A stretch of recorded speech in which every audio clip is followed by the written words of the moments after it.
नमस्कार, मैं हूं प्रेम कुमार। स्वागत है आपका प्रेम से बोलो सत्य बोलना। दुनिया एक बार फिर युद्ध के मुहाने पर खड़ी है। इजराइल पर हमास का बर्बर हमला हुआ है और जबरदस्त तरीके से इजराइल प्रतिक्रिया दे रहा है और इन प्रतिक्रियाओं के मद्देनजर के नाम पर कूटनीति कर रहे हैं, लामबंदी कर रहे हैं और दुनिया को युद्ध के मुहाने पर धकेल रहे हैं। आतंकवाद में फर्क नहीं होता है, फिर भी आतंकवाद मजबूत होता है। ये कैसे होते हैं आतंकवादी संगठन जिनके पास रॉकेट और तमाम आधुनिक हथियार होते हैं? क्या किसी शक्तिशाली सरकार, देश इनकी मदद के बगैर किसी के पास ऐसे हथियार हो सकते हैं? जाहिर बात है कि आतंकवाद का जन्म ही सरकार के प्रोटेक्शन में होता है, चाहे सरकार कोई भी हो। जो देश हथियारों का सौदा करते हैं, हथियारों के सौदागर होते हैं, वो आतंकवाद को पोषित करते हैं। हमारा साफ मानना है कि जब जब और जिस जिस जगह लोकतंत्र कमजोर होता है, युद्ध अवश्यंभावी होता है, आतंकवाद जैसी प्रवृत्ति पनपती है, उसका पोषण होता है, उसको मजबूत किया जाता है। ताज़ा घटना इजराइल का देखिए। भ्रष्ट गठबंधन की सरकार है। अलग अलग स्वभाव वाले, विपरीत किस्म की राजनीति करने वाले दल मिलकर सरकार चला रहे हैं। लिकुड पार्टी, नेतन्याहू जिसके कर्ता धर्ता हैं, प्रमुख हैं। यूनाइटेड तोरा Judaism, Shaz religious Zionist party, ओजा यहूदित, नोआम, इस तरह से 6 पार्टियां मिलकर वहां सरकार चला रही हैं और सबकी नीतियां एक दूसरे के विरुद्ध हैं। ऐसे हमारे देश को तो गठबंधन सरकार चलाने की आदत है, लेकिन गठबंधन सरकार फिर भी यहाँ विकास विरोधी हो सकता है, परस्पर और दूसरी कमियां हो सकती हैं, लेकिन अब तक उस स्वरूप में नहीं आया है, लेकिन आएगा। जब लोकतंत्र कमजोर होगा तो सत्ता में बने रहने की प्रवृत्ति गलत करने के लिए प्रेरित करती रहेंगी। आज अब हमास के हमले के बाद सबसे ज्यादा फायदा किसको हुआ है? उन्हीं नेतन्याहू जी को फायदा हुआ है जो इजराइल सरकार का नेतृत्व कर रहे हैं और खुद अल्पमत में हैं, गठबंधन की सरकार चला रहे हैं। राष्ट्रवाद के नाम पर पूरे इजराइल की जनता उनके साथ खड़ी हो गई है, उनकी राजनीति चमक चुकी है। तो राजनीति को अक्सर आपदा में अवसर देखने की आदत होती है और लोकतंत्र जब कमजोर होता है, जैसे मैंने हिंदुस्तान का उदाहरण दिया, हिंदुस्तान की जो प्रतिक्रिया है इजराइल कॉन्फ्लिक्ट को लेकर, हमास के हमले की, बर्बर हमले की जबरदस्त निंदा हो, ये जायज है। लेकिन इजराइल के साथ खड़े हैं और इजराइल जो काम करेगा, करने वाला है, कर रहा है, क्या वो आतंकवादी कार्रवाई नहीं है? वो इसलिए जायज है कि वो प्रतिक्रिया है। प्रतिक्रिया कितनी होनी चाहिए? मानवता की कीमत पर होनी चाहिए। अगर हमास ने जो बर्बरता की है उसके कुछ उद्देश्य हैं, कूटनीतिक उद्देश्य हैं, जिसमें कि वो इजराइल और अरब के बीच संबंधों को, नजदीक होते संबंधों को, उसमें दरार डालना चाहता है, तो उस मकसद को खत्म करना ये प्राथमिकता होनी चाहिए कि इजराइल हमास के आतंकियों को खत्म करें, ये प्राथमिकता होनी चाहिए, या कि पूरी आबादी पर हमला किया जाए, बड़ी बड़ी इमारतों को तोड़ा जाए।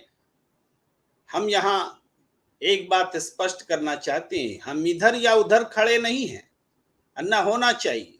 शांति के लिए खड़ा होना वक्त की जरूरत है। आप कह सकते हैं कि आतंकी हमले करेगा तो हम क्या करेंगे, जवाब देंगे, निश्चित रूप से जवाब देंगे, लेकिन कितना जवाब देंगे, कब तक जवाब देंगे? और अगर आतंकियों को खत्म करना है तो आतंकियों को खत्म करने का मतलब है कि आतंक जिस वजह से पैदा हुआ है, जिसके संरक्षण में पल पुल रहा है, जहां से हथियार मिल रहे हैं, जहां से आर्थिक मदद मिल रही है, उस स्रोत को खत्म करना होगा। आम जनता पर बम बरसा करके आतंकवाद का खात्मा न हुआ है, न हो सकेगा। लेकिन जो लोकतांत्रिक तरीके से कमजोर सरकारें होती हैं, वो उनको ये सूट करता है। वो बुनियादी बातों को नहीं जाते, वे लोक लुभावन बातों पर जाते हैं। हम आतंकवाद का खात्मा करके ही दम लेंगे, इस तरह की बातें करते हैं और स्वयं आतंकवाद के रास्ते पर चल पड़ते हैं। ये अलोकतांत्रिक सरकार की पहचान होती है। और आतंकवाद, अमेरिका ने इराक पर जब हमला किया, इराक को जब तहस नहस कर दिया, यह कहते हुए कि वह रासायनिक हथियार बना रहा है, किसने पड़ताल की, किसने पुष्टि की? पूरा इराक तहस नहस हो गया। सद्दाम हुसैन का ऐसा चित्रण हुआ कि उससे बड़ा तानाशाह कोई है ही नहीं। और बाद में वर्षों बाद पता चलता है कि रासायनिक हथियार इराक बना ही नहीं रहा था। तो सारी ज्यादतियां आम जनता पर जो बम बरसाए गए, सब तो गलत साबित हुए। तो आतंकवाद कौन है? क्या अमेरिका आतंकवादी नहीं हुआ? वक्त के हिसाब से आतंकवाद के नाम पर दूसरों पर दोष मढ़ देना और स्वयं उस रास्ते पर चलना, ये लोकतांत्रिक तरीका नहीं हो सकता। दुनिया में जिनकी जिम्मेदारी युद्ध रोकने की होती है, वो आज हथियार बेच करके युद्ध को बढ़ाने में लगे हुए हैं। अमेरिका ने इजराइल तक हथियार पहुंचा दिया है। बहुत जल्दबाजी है हथियार बेचने की। युद्ध नहीं होता है तो अमेरिका के पसीने छूट जाते हैं। यूरोपियन कंट्रीज सारे खड़े हैं यहूदियों के साथ। जिन्होंने यहूदियों को भगाया, आज यहूदी के साथ खड़े हैं। बड़ी हमदर्दी हो गई। ये हमदर्दी हथियार बेचने की हमदर्दी है, आतंकवाद को बढ़ावा देने की हमदर्दी है। और आतंकवादी घटनाएं जब तक जिंदा रहेंगी, हथियारों की खरीद फरोख्त होती रहेगी। कभी सीरिया में युद्ध, कभी आईएसआईएस, कभी तालिबान। अरे तालिबान को तो आपने जाकर गद्दी पर बैठाया। आतंकवादी थे ना, आतंक फैला रहे थे ना दुनिया में। हिंदुस्तान में आतंक फैलाने में तालिबान की भूमिका को कोई नकार सकता है क्या? लेकिन उस तालिबान को सत्तानशीं करने वाली अमेरिका के साथ आज कौन खड़ा है? हिंदुस्तान ही तो खड़ा है। हिंदुस्तान ही तो खड़ा है उस अमेरिका के साथ जिसने तालिबान के माध्यम से पाकिस्तान होते हुए हिंदुस्तान में आतंकवाद को फैलाया। ऐसा क्यों हो रहा है? क्योंकि सही मायने में सत्य बहुमत वाली सरकार नहीं है। दुनिया में इस कॉन्सेप्ट को लागू करने की जरूरत है और सबसे पहला प्रयोग हिंदुस्तान में हो सकता है कि सरकार उसकी बने जिसके पास जनता का बहुमत हो। सांसदों को खरीद फरोख्त करके, दलों को जोड़ करके सरकार बना लेने की गरज से जब सरकारें बनेंगी, चलेंगी, तो वो जनता के प्रति जवाबदेह नहीं रह जाएंगी। वो बड़े बड़े नारे गढ़ेंगी जिसके आधार पर उनको समर्थन मिल जाए। जनता से उनको कोई मतलब नहीं होगा। आतंकवाद का हम खात्मा करना चाहते हैं। हम हर तरह के आतंकवाद के खिलाफ हैं, हर तरह के आतंकवाद के खिलाफ हैं। तो इजराइल ने यूनाइटेड नेशंस की निर्देशों की सैकड़ों बार अवहेलना की है। क्या वो आतंकवादी नहीं है? क्या अतीत में उसने आतंकी घटनाओं को अंजाम नहीं दिया है? हमास तो गलत है, हमास के खिलाफ खड़ा होना है, लेकिन हमास को रोकना है। हमास को जो आतंकी तरीकों पर चल रहा है उसको खत्म करना है, अवाम को खत्म करना हमास के नाम पर, क्योंकि पूरी आबादी आतंकवादी नहीं होती, कहीं नहीं होती। एक चर्चा में कोई सज्जन हमसे कह रहे थे, प्रोफेसर थे, कह रहे थे कि वादी जहां रहते हैं उनको आसपास के लोग मदद करते हैं, इस तरीके से जनता भी जिम्मेदार है, वो भी आतंकवादी हुई। मैंने कहा गलत है आप प्रोफेसर साहब, क्योंकि एक इलाके का भैया लाल और दादा जो कहलाता है, उसके भी सामने आसपास के लोगों की चूं नहीं बोलने की हिम्मत होती है, बल्कि उसकी जुबान सुर में सुर मिला करके किसी बिल्कुल असहाय व्यक्ति पर ही कोई हंस रहा, ठहाके लगा रहा होता है जो जुल्म सहता है। इसका मतलब ये नहीं कि पूरी बस्ती, पूरे स्थानीय लोग उस दादागिरी का समर्थन कर रहे होते हैं। ये माहौल देना कि किसी की दादागिरी नहीं चलेगी, ये सरकार का काम होता है, और सरकार को चाहिए कि वो ये माहौल दे। अगर वो सरकार ये माहौल देने में विफल रहती है तो निश्चित रूप से इसका उत्तरदायित्व सरकार का है। आतंकी जब सरकार को डरा सकते हैं तो स्थानीय निहत्थे लोग उनकी क्या बेसात की आतंकियों का विरोध करें। लेकिन वो लोग आतंकवाद के समर्थक नहीं हैं। जनता कभी आतंकवाद की समर्थक नहीं होती है।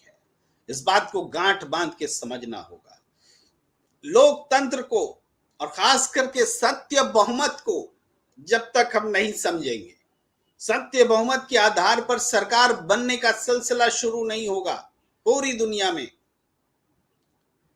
जब तक सच्चा लोकतंत्र स्थापित नहीं होगा तब तक युद्ध प्रेमी लोग हम पर तमाम तरह के बहाने गढ़ करके युद्ध हम पर थोपते रहेंगे।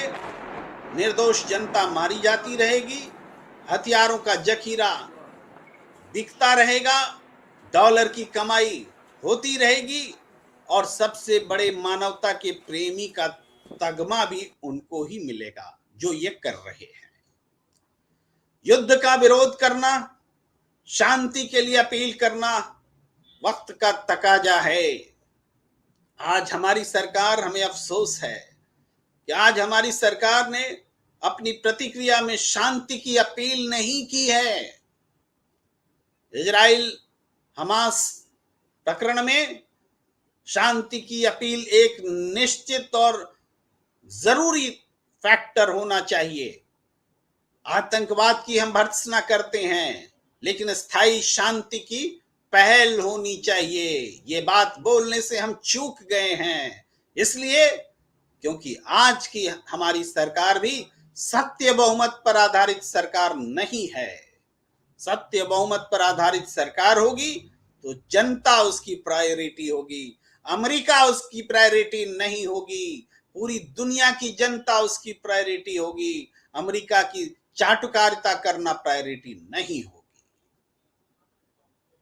तो इस चर्चा को यहीं विराम देने का वक्त। आप अलग अलग विषयों पर हमारे साथ जुड़े रहते हैं, इसके लिए आपका बहुत बहुत साधुवाद, धन्यवाद।